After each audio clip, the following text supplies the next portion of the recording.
you.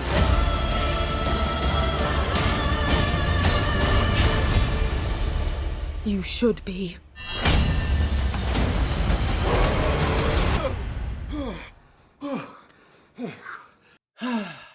Man, we almost had it. We were so close, Hollywood, which is really unfortunate because I definitely enjoyed this movie, and I know that Hollywood is just going to take the wrong lessons away from this because of their own hubris and lack of instant gratification. Unlucky. Okay, so a couple weeks back, fresh off the high that was Terminator Zero, go check that out, by the way. I would be shocked if it doesn't make a couple of your favorite YouTubers' top 10 list that are about to hit the algorithm like Mariah Carey around the holiday times. I was inspired to make a video along the lines of how I believe that there are other major IPs out there that are just begging to have an anime adaptation. Don't get me wrong, I would definitely continue to stand by that statement because of all of the progress that has been made and the effort that has been seen throughout Hollywood in order to make this slice of the entertainment pie more mainstream for the general audience. And while you could say that The Lord of the Rings, The War of the Rohirrim was also a part of that inspiration that went into the idea of that video, from a studio's perspective, it just made sense that Warner Brothers would decide to tap into that long-lost golden IP of The Lord of the Rings and... Oh, no way. We just made this to just retain the rights? We're just in a custody battle?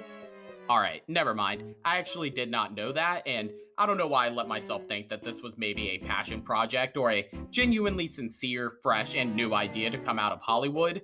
That's on me. Let's just get into this, shall we? In our glorious year of our 2024 Hollywood filler arc, and in a time where we, the audience, are facing the most lack of creativity Hollywood era we have ever seen, The Lord of the Rings, The War of the Rohirrim is just another idea in movie that finds itself in the overcrowded bargain bin of wasted potential. And I am no Tolkien scholar, nor do I pretend to be one. Quite the opposite, in fact. As someone who has only seen the Peter Jackson Lord of the Rings trilogy, extended cuts, not to toot my own horn, the Hobbit trilogy around one time through because I thought it was cheeks, and I've never even seen Amazon's The Rings of Power, the other parent company in this custody battle.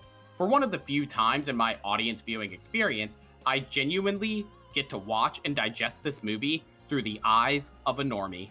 But this was honestly an instance where I'm not quite sure that worked out in my favor. For all of the potential that The Lord of the Rings, The War of the Rohirrim might have had, I'm going to have to shorten that somehow in this video so I don't have to keep saying the entirety of that title. From the almost infinite amount of lore and source material that the studios have to choose from the rich characters, culture, and history that reside in the world of Middle-earth, it was extremely refreshing as an audience member to watch this more self-contained storyline with high-intensity stakes and genuine tension that aren't just the lame duck world-ending plot narratives that have been shoved down our throats the past half-decade. And that's not even a shade at comic book movies, it's just a genuine issue. And it's impressive that Warner Brothers had the restraint to not go down that route in the first place. The action sequences were fluid and incredible that made a name for a legendary character in this lore, and with the world of Middle-earth still exuding that same feeling, that same energy, that same aura as the OG Peter Jackson trilogy with the over-the-top musical score and the eye-candy delivering fantasy backdrop, War of the Rohirrim was a movie that really had everything going for it, but unfortunately was a movie that shackled itself and limited its own heights with two main issues.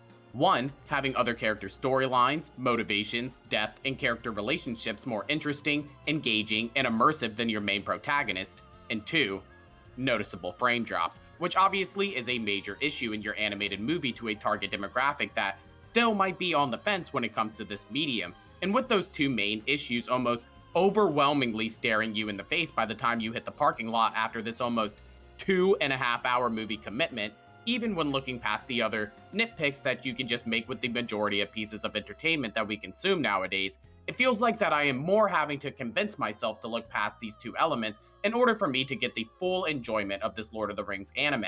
And unfortunately, that's not how I roll. So let's talk. Okay, so as always, we're going to make this quick, simple, and to the point. Which is cool because, as I mentioned before, this is a smaller story within the world of Middle-earth, which is definitely appreciated. War of the Rohirrim follows the epic story of Helm Hammerhand, King of Rohan, holder of, I assume, of many titles at this time in history, an absolute unit, a legendary character that has the chance to rise throughout the ranks of the Lord of the Rings fandom, and also his daughter. Kind of. War of the Rohirrim follows the classic revenge tale of Wolf Dunlin after witnessing the death of his father at the hands of, well, Helm Hammerhand. After taking him out with one blow to the jaw like he's Saitama from One Punch Man, we fast forward a couple years later after a swift and pretty cold-hearted banishment from our goat Hammerhand after the stunt he just pulled, with Wolf now seeking his long-awaited vengeance on the King of Rohan after uniting the tribes of the Hill People. With Helm now backed into a corner with the concern of his people and his kingdom, Helm Hammerhand orders a retreat to the fortress of Hornsburg as the movie concludes with an epic battle siege that will later come to be known and named as Helm's Deep.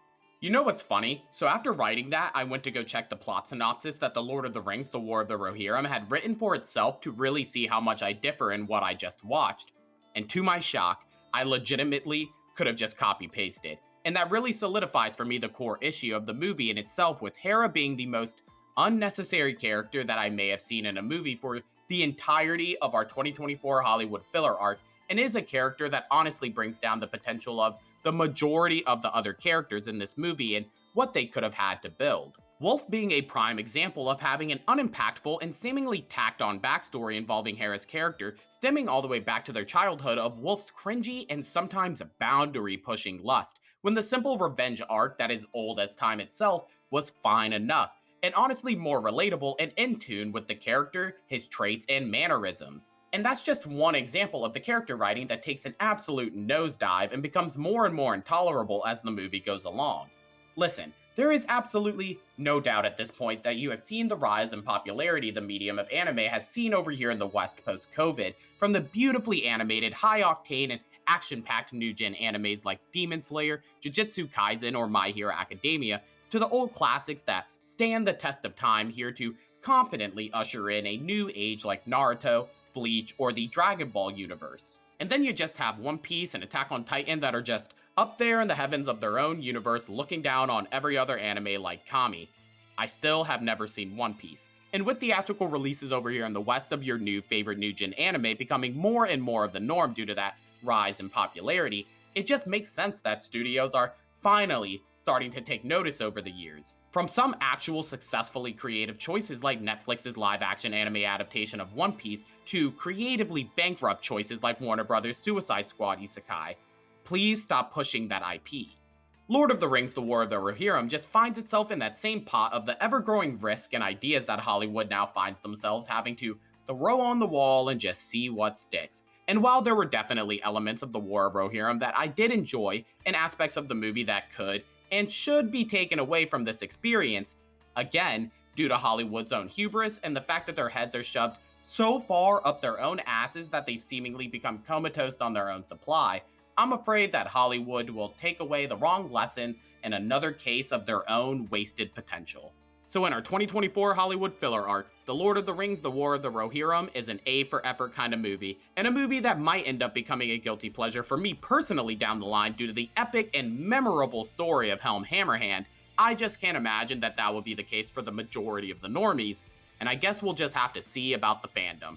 Of course, as always, I want to thank you guys for watching the video, and if you enjoyed, make sure to hit that like button and subscribe to the channel for more videos like this. I'll leave a link to my Twitter and Letterboxd in the description just in case you want to go check that out. Again, I want to thank you for watching the video. Make sure to like and subscribe. If you did enjoy, why not click on more while you're at it?